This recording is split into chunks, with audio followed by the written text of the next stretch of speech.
দর্শক আজকে যে বিষয়টা নিয়ে আলোচনা করব ইতিমধ্যে থাম্বনেল এবং টাইটেল দেখে বুঝে গিয়েছেন। আসসালামু আলাইকুম, আমি কাশবন কোরিয়া থেকে জিল্লুর রহমান। দেশ কিংবা প্রবাস থেকে যারা এই মুহূর্তে দেখছেন সকলকে আন্তরিক শুভেচ্ছা ও অভিনন্দন। আশা করি সবাই সুস্থ আছেন। আলহামদুলিল্লাহ আমিও বেশ ভালো আছি।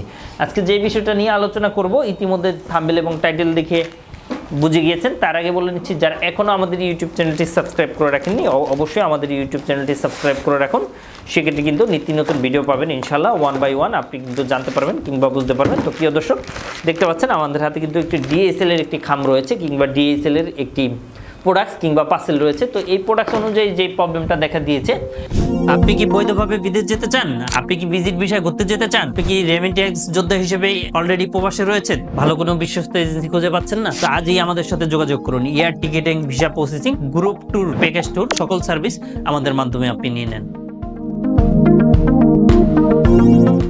বেস্ট সিএনএফ এজেন্ট কিংবা ঢাকা এয়ারপোর্ট থেকে যে কোনো পণ্য ক্লিয়ার করতে আমাদের সাথে যোগাযোগ করুন। দ্যাট মিনস যে প্রবলেমটা হচ্ছে সেটা হচ্ছে যে অনেক ভাই ও বন্ধুরা রয়েছেন যারা বিদেশ থাকেন কিংবা অনেক বাংলাদেশি ভাই ও বন্ধুরা রয়েছেন যারা বিদেশ থেকে কোনো মালামাল আনাতে চাচ্ছেন, বাট আনানোর পরবর্তীতে যে প্রবলেমটা দেখা যাচ্ছে, ডিএসএল কিংবা ফেডেক্স থেকে আপনাদেরকে ফোন দিয়ে বলে যে আপনার কাস্টম ক্লিয়ারেন্স করতে হবে।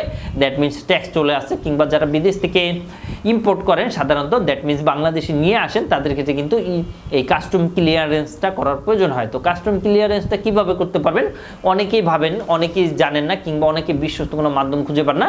তারা কিন্তু চাইলে আমাদের মাধ্যমে এই জিনিসগুলো খুঁজতে পারেন ইনশাল্লাহ, কোনো ধরনের কোনো প্রবলেম হবে না। সেটা হচ্ছে ঢাকা এয়ারপোর্ট থেকে আপনারা জানেন কাস্টম ক্লিয়ারেন্স এবং ফরওয়ার্ড এজেন্সি আমদানি রপ্তানি ও সরবরাহের সঙ্গে যোগাযোগ বা ফরওয়ার্ডিংয়ের ফাইলে আমরা কাজ করে থাকি।